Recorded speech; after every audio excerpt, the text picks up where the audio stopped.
महाराष्ट्रच नव्हे तर संपूर्ण भारताचं आराध्य दैवत असलेल्या छत्रपती शिवाजी महाराजांची 396वी जयंती किल्ले शिवनेरीवर साजरी करण्यात आली आहे। यावेळी शिवभक्तांचा मोठा जल्लोष, पारंपरिक वाद्य आणि जय भवानी जय शिवाजीच्या घोषणांनी संपूर्ण परिसर दणाणून गेला। मुख्यमंत्री आणि दोन्ही उपमुख्यमंत्र्यांच्या उपस्थितीत शिवजन्मोत्सव पार पडलाय। उपमुख्यमंत्री या नात्याने सुनेत्रा पवारांचा हा पहिलाच शासकीय कार्यक्रम होता। यावेळी छत्रपती शिवाजी महाराजांना शासकीय मानवंदना देण्यात आली। तसंच तलवारबाजी, दांडपट्टा आणि लाठीकाठी अशा शस्त्रांचा वापर करत थरारक मर्दानी खेळ सादर करण्यात आले। छत्रपती शिवाजी महाराज यांच्या जयंतीनिमित्ताने जन्मस्थळावर नतमस्तक होण्यासाठी राज्यातून अनेक शिवभक्त किल्ले शिवनेरीवर दाखल झालेले पाहायला मिळाले।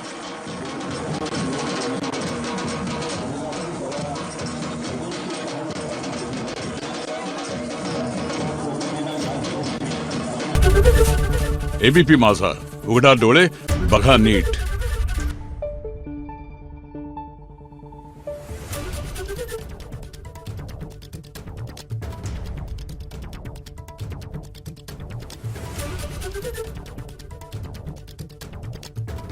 Thank you.